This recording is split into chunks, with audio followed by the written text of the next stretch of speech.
I have to be very careful how I answer this question.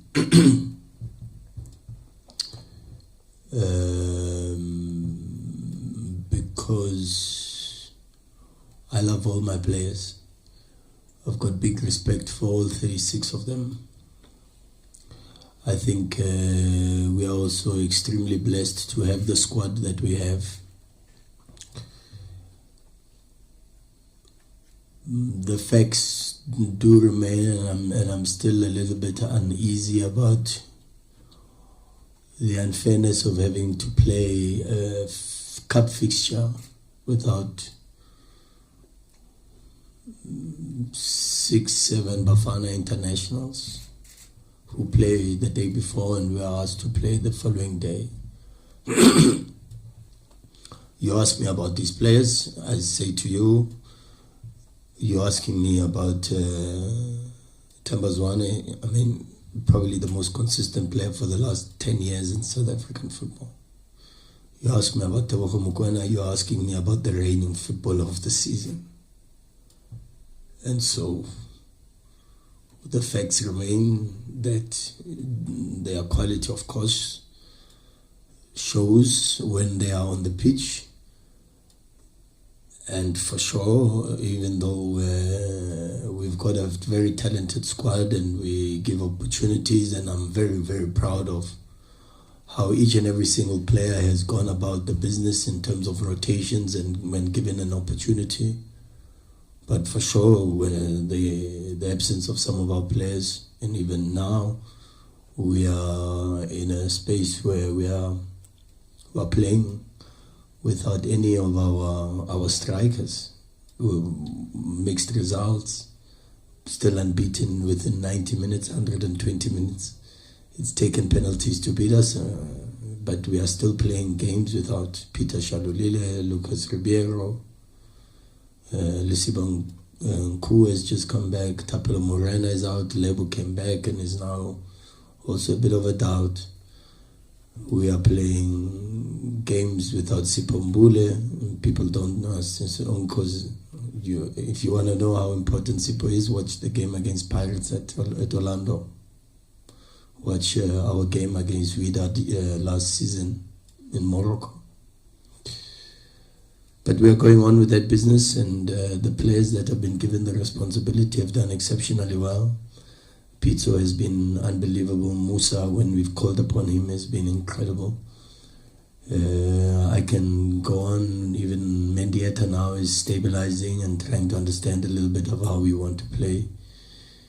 And Aubrey Mudiba now also, when we've given him an opportunity, a very consistent performer in the team. So there's two sides to the coin in relation to that. The one is, of course, a very deep sense of gratitude and appreciation towards the players for their humility, their selflessness, and always giving their best when called upon.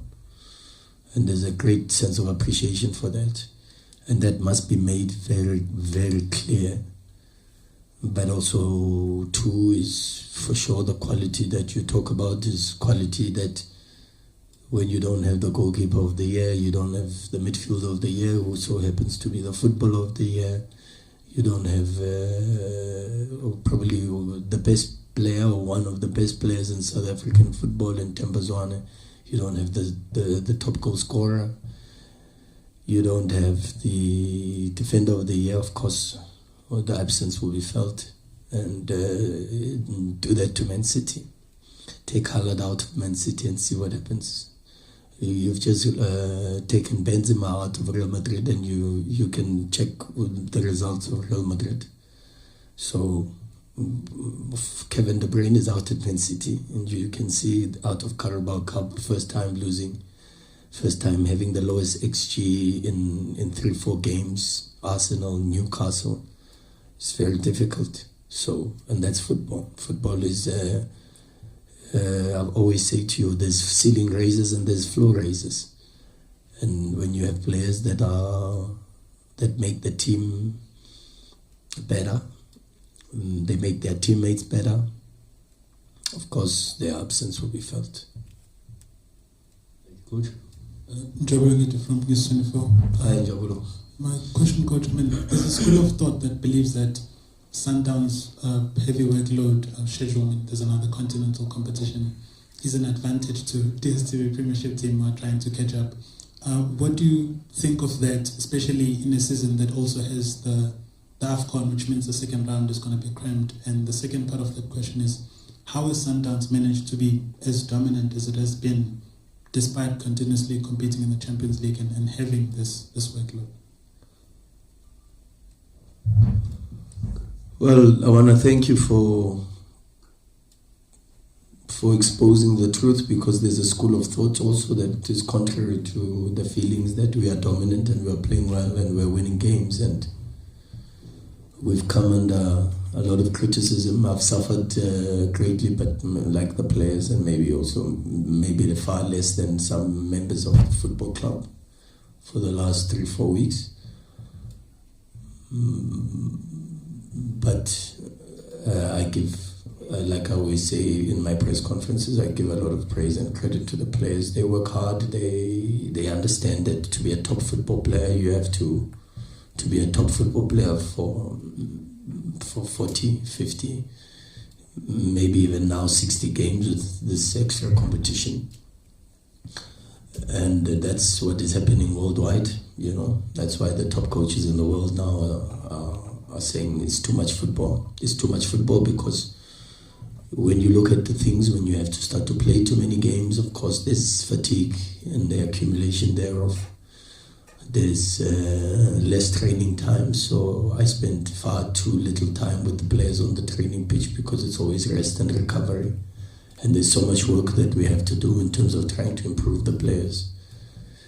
There's also the unfortunate science from a physiological perspective that speaks about the lack of consistency that is derived from an accumulation of both not just physiological and physical fatigue, but also psychological fatigue. And then you talk about these players that are important for the club, that also are important for the national team. But heavy is the head that carries the crown, and if you want to be a top football player in the modern game, you've got to be a player that's able to use your day offs very, very well. You've got to have a very good social life. You've got to look after your diet and the company you keep, because part to your responsibility is not just to look after your talent, but to manage your career. And that is in the space that we operate in. We've got players that clearly understand that responsibility. It's a fantastic question, and I like your question based on the individual. I try not to speak too much about the individuals. I think you guys know, mainly because football is a team sport, and the success and the performances, maybe even the failures of individual footballers and coaches alike are dependent heavily on the contribution of the collective. But the players you've mentioned, of course, Marcelo, there's including Debza.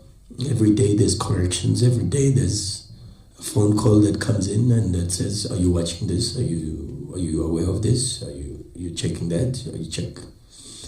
The season starts already. I had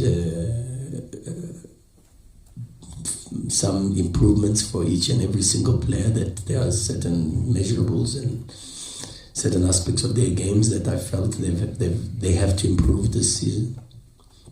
And part of Marcelo Allende's was the final third contribution with goals and assists, and in the last two games, maybe 3 games, there's been 3 goal contributions with an assist and 2 goals, and makes me very proud of him and his ability to be coachable and to be humble enough to accept the ability or the information or the responsibility that he has to improve.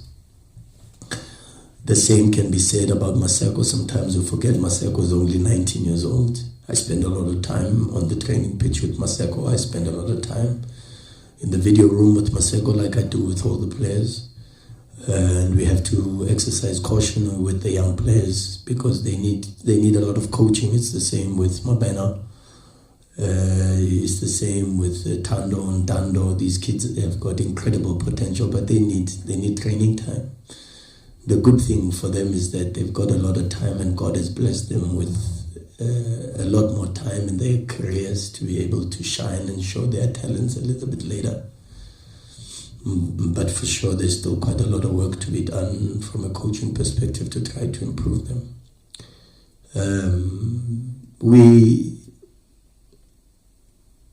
You spoke of high pressing and what happens in some of the games, but I think sometimes the big mistake we make, especially in South African football, maybe football in global. I was reading something that Jose Mourinho was saying. In fact, even Pep Guardiola said it in his press conference. And sometimes people question the tactics, but the people don't know the tactics. People don't. If I ask you guys what were the tactics of the first half, you wouldn't tell me. And if I say to you that Petro didn't press us in the first half and in the second half, you guys would disagree with me, but I've got footage to show that we've had more aggressive teams pressing us than what we experienced with Petro. We had other issues at Petro in Angola, and they were tactical. The players know them, I know them. But we have people, and maybe even just the general public, sometimes being so quick to speak on tactics, and yet you have to know what is in my head. You have to know what is in my mind, the preparation on the piece of paper, the discussions we have with the technical team, the information I give to the players, the information the video analysts give to the players. You have to know the opposition. You have to watch the games. I watch 4 or 5 games of every opponent we play, even when there's 2 days in between. And I sometimes get the feeling that there are people that think they've watched more games of the opponent than I have. And that is not true. You've got to know what is happening with the opposition. You've got to know what is happening with the tactics for you to be able to have an opinion on the tactics and on the opposition. And sometimes we make that mistake, and there were, of course, some tactical adaptations we had to make at half time, but we did. And as I said, big compliments to the players, because the game of football belongs to them. Yeah, Coach, I just want to come on this competition. A lot has been said about it, good or bad, but from your experience, you've played in the Champions League, you've been part of the Club World Cup and all those spaces. How are you finding it? Your experience, at least now, you've traveled to Angola, you've been part of this in terms of strength to strength and just the organization around it. It's a good question, because last night I spent most of the night catching up on the games. I checked Al Ahly and Simba, and I thought it was an exceptional game. I thought the level was very high. I watched Wydad and I caught up with that. I watched Esperance struggle. It's difficult. So Inyimba putting on an unbelievable performance. I saw a very physical and hard-running TP Mazembe. And so, of course, when you go into a competition like this, where it's not called the African Football League in that sense, from having only a select few, and when it is the select few, it means it's the highest or the best on the continent, and therefore the standard is very, very high. And that's from the football perspective. I saw some very good matches, and and that's why there was very little chances in all the games. And you needed a penalty, and you needed a corner kick to settle some of the games. So set pieces become so important when there's very little chances in open play. And that is only normal when the level is so close to each other, and the margin of error is so little. It's only normal in football matches. It's the same when we played Al-Akhli, for an example, we only created 5 chances and we scored all 5. Against Petro, our first shot on target was a goal with Marcelo Allende. This is what happens sometimes in football. From a football perspective, I think the level has been very, very high, and I think the teams are very, very good. And from what I watched last night and catching up with all the games, I'm not surprised, because of course it's the select few and the highest select few and probably mostly the highest ranked on the continent. From an organizational perspective and from the tournament perspective, I've spoken and I've said already, one very important thing is that a big credit needs to go to the CAF leadership, and in particular the President, Dr. Patrice Motsepe, for this initiative and this brainchild, because it's got a lot of medium to long-term benefits, not only in terms of placing African football with the rest of the world from a global perspective, but also from a monetary perspective, that commercially the teams become a little bit more viable and sustainable. And there's even greater benefits for the youth, and the member associations get to benefit greatly in terms of developing youth structures within the countries that may have been previously disadvantaged. And so when there's progress with African football, you've got to take your hat off and give the plaudits and the kudos to the people behind it, and the CAF leadership board, the executive in that space, and in particular Dr. Patrice Motsepe, deserve a lot of praise and credit for this tournament and the brainchild and the ideas behind it.